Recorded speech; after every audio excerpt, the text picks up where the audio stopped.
FSQ, kembali lagi di FSQ Talk bersama saya Laras. Dan saya Hesti. Oke, kali ini kita akan kembali membahas tentang ilmu-ilmu keamanan pangan gitu ya. Apa yang akan kita bahas hari ini, Hes? Oke, hari ini masih seputaran keamanan pangan, yaitu tentang umur simpan. Nah, umur simpan ini kan penting banget ya untuk dicantumkan gitu dalam label-label, dalam kemasan-kemasan produk gitu ya, sebagai informasi yang harus dibaca gitu oleh konsumennya. Betul sekali, umur simpan ya, atau mungkin kita biasa lebih akrab gitu ya dengan expired date atau best before nih, yang umumnya dia tertulis di label-label. Yang sayangnya nih, banyak yang masih belum aware nih terhadap tanggal-tanggal expired date atau best before. Hesti punya cerita nggak sih yang ada kaitannya dengan tanggal-tanggal ini? Oke, pastinya sih punya ya, karena ini adalah salah satu topik yang mungkin banyak juga diperbincangkan di luar sana, ya. Banyak juga yang nanya gitu kepada kami yang mungkin background-nya sebagai ahli teknologi pangan gitu ya, banyak ditanyain gitu.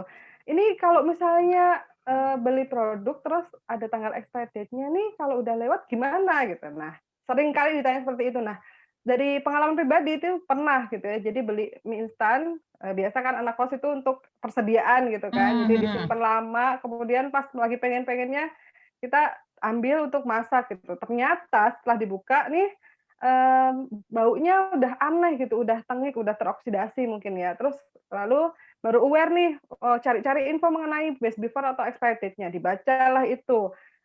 Baru tahu kalau itu sudah expired date sudah 2 bulan. Jadi ya sudah, daripada saya kenapa-napa gitu kan, dibuang aja Jadi sudah gitu. lewat ya memang ya.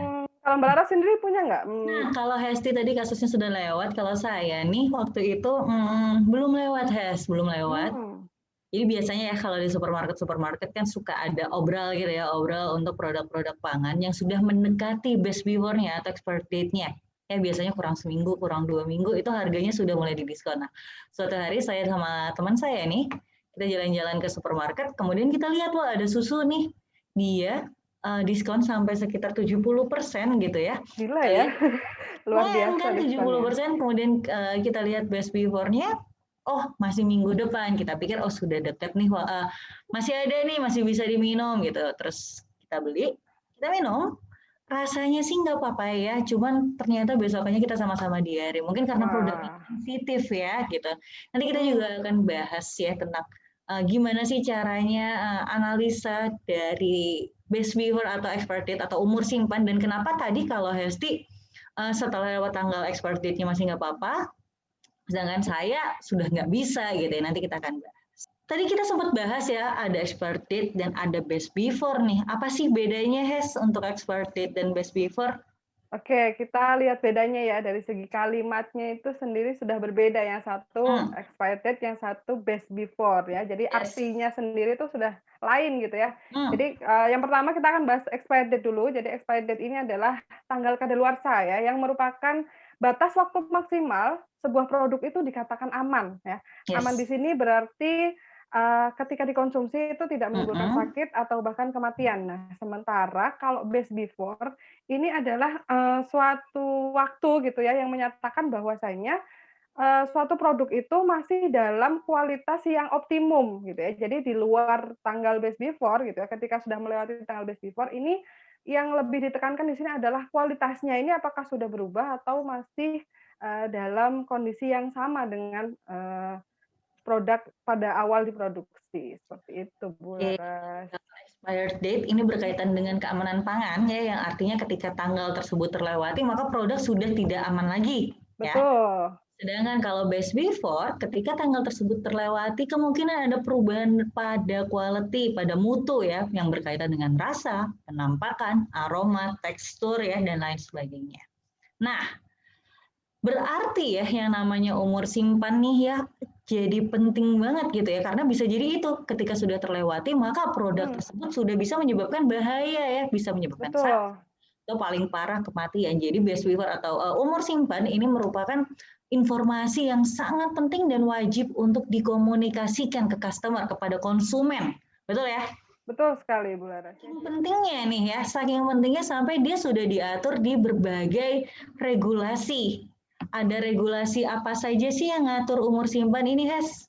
Oke, jadi kalau kita bicara regulasi, sebetulnya regulasi yang mengatur mengenai umur simpan ini sangat banyak sekali. Tapi intinya itu ada di aturan mengenai pengemasan atau pelabelan, ya. Jadi Oke. mulai dari aturan di dalam negeri, ya, Mm-mm. yang diterbitkan oleh Badan Pengawasan Obat dan Makanan, ya, sebagai Oke. organisasi yang mengawasi itu industri obat dan juga makanan di Indonesia. Kemudian Mm-mm. ada juga regulasi yang bisa diterapkan secara internasional ya, ada Mm-mm. ISO/TS itu yang Mm-mm. menerbitkan adalah IOS atau International Organization for Standardization, kemudian Mm-mm. ada FSSC dan juga ada BRC. Nanti kita bahas satu persatu bagaimana sih persyaratannya yang menyebutkan bahwasanya informasi mengenai keamanan pangan terutama umur simpan ini sangat penting untuk cantumkan gitu di dalam kemasan Oke. maupun labeling ya. Kita mulai dari Perkab BPOM dulu, mungkin Bu Laras bisa bantu menjelaskan ya Oke, kita Perkab BPOM ini. masuk ke regulasi yang pertama ya. Kita akan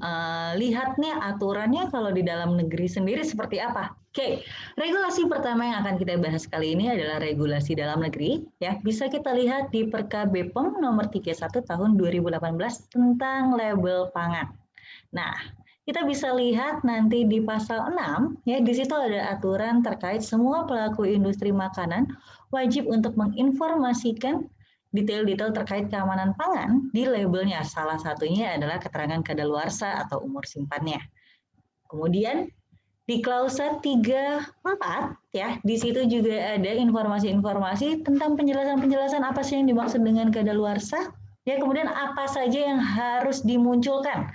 Salah satunya adalah informasi tentang tanggal, bulan, dan tahun. Ya, jadi ketika kita akan menempelkan informasi tentang umur simpan, wajib untuk memunculkan tanggal, bulan, dan tahun atau bulan dan tahun saja. Jadi kalau misalnya kita mau cantumkan best before atau tanggal kadaluarsa atau expiry date gitu ya, itu berarti kita harus mencantumkan yang pertama adalah tanggal, bulan, dan juga tahun. Nah, di BPOM sendiri di Perka nomor 31 ya yang tadi sudah dijelaskan oleh Bu Laras ini, juga ada persyaratan tambahannya. Jadi di pasal 35 ini ada pengecualian. Ya, jadi ada produk-produk tertentu yang tidak diwajibkan untuk mencantumkan best before atau tanggal kadaluarsanya ya, seperti minuman yang mengandung alkohol paling sedikit 7% ya, karena dirasa bahwasanya dengan kandungan alkohol sebesar itu gitu sudah cukup mampu untuk membunuh bakteri-bakteri yang ada di sana gitu Jadi ya. nggak mungkin rusak juga ya produknya ya. Ya, seperti itu. Kemudian yang kedua adalah roti dan kue yang umur simpannya ini tidak sampai 24 jam. Jadi kalau nggak sampai 24 jam kalau kita kasih tanggal kadaluarsa ya percuma Buat gitu apa ya, gitu buat ya. apa gitu kan. Karena memang dipasarkannya juga hari itu juga gitu kan. Dan yang Yes. terakhir adalah cuka. Jadi produk cuka ini karakteristiknya hampir sama dengan minuman beralkohol ya. Jadi produknya sendiri ini sudah mampu membunuh mikroba baik pembusuk maupun patogen. Nah, itu tadi adalah aturan yang ada di dalam negeri. Nah, tadi kita juga sempat bahas, ternyata ada juga nih aturan-aturan yang diatur secara internasional. Salah satunya adalah ISO/TS ya 22002 dan seriesnya ada 1 sampai 6 ya. Di situ ada aturan tentang product information and consumer awareness.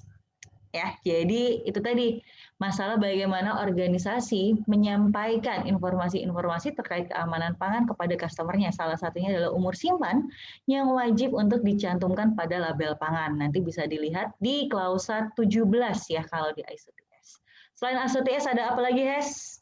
Nah, itu kan kalau yang tadi disebutkan adalah ISO/TS 22002 yang strip 1 ya, yang untuk industrial manufacturing.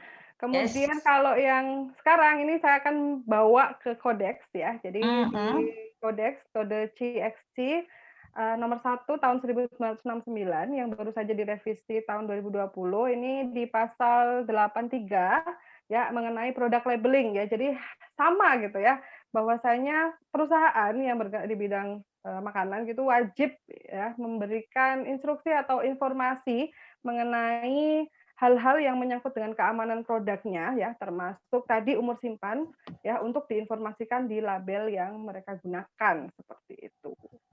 Nah, selain itu ada juga di BRC ya, bisa kita lihat nanti di pasal 6.2 ya terkait informasi-informasi yang wajib muncul di dalam label. Ya, termasuk di dalamnya adalah tanggal produksi, kode batch, dan umur simpan dari produk itu sendiri. Jadi jelas ya, hampir semua regulasi mewajibkan semua pelaku industri makanan menginformasikan umur simpan ya di label untuk diketahui oleh konsumen. Jadi konsumennya bisa menetapkan, bisa memutuskan nih apakah produk tersebut masih aman atau tidak. Nah, pertanyaannya nih Bu Laras, ini kan kalau tadi kan dijelaskan di regulasi ini sangat penting gitu ya. Nah, sebagai produsen itu kan pasti, akan bertanya-tanya gitu ya, gimana sih caranya menentukan umur simpan sehingga nanti informasi yang kita berikan itu sudah cukup meyakinkan ya, meyakinkan Betul. kan customer-nya gitu supaya, ketika kita membaca, label tersebut kita sudah harusnya sudah yakin gitu ya, Yes. bahwasanya kalau sudah lewat nih, ya udah nggak boleh karena itu sangat berbahaya bagi diri kita sendiri gitu. Gimana? Oke, jadi dalam penetapan umur simpan nih setiap pelaksana industri makanan tidak bisa ya kira-kira wah kira-kira ini setahun, kira-kira 2 tahun. Nggak bisa ya, jadi harus menggunakan pendekatan yang sistematis ya. Ada beberapa cara ya. Cara yang pertama adalah dengan kita melakukan pengujian ya ke laboratorium gitu ya. Dengan melakukan pengujian akselerasi nih namanya. Jadi nanti produk pangan kita akan disimpan dalam kondisi yang sudah disetting ya seolah-olah sudah disimpan selama 1 tahun, 2 tahun, atau tahun-tahun yang sudah kita request sebelumnya nih. Nah, nanti dari situ kita bisa melihat kondisi makanan kita yang dicepatkan penyimpanannya tadi ini, kondisinya masih aman pangan nggak? Mutunya masih baik nggak? Di waktu optimum ya ketika tanggal itu sudah rusak, maka itu adalah umur simpan yang ditetapkan oleh organisasi. Itu adalah cara pertama. Cara yang kedua, kita bisa melakukan dengan menyimpan retain sample. Ya, jadi kita menyimpan produk dalam jangka waktu yang sudah kita perkirakan sebelumnya. Nanti misalnya kita ekspektasinya bisa disimpan selama 1 tahun nih. Setelah retain sample disimpan selama 1 tahun, silakan lakukan uji terhadap produk tersebut untuk menilai apakah produk tersebut masih aman atau tidak. Ya, jadi nanti ketika produk tersebut masih aman dan bisa dikonsumsi, maka ditetapkan itulah tanggal umur simpannya.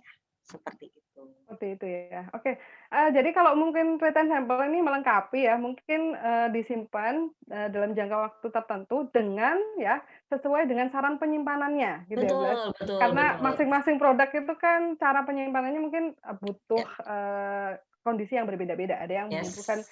suhu dingin, ada mungkin yang, hanya suhu ruang itu sudah bisa gitu ya. Nanti, Ya, untuk melakukan validasi kita ingat juga, masalah mengenai cara penyimpanan untuk, macam-macam produk yang kita simpan dan kita betul ujikan. sekali.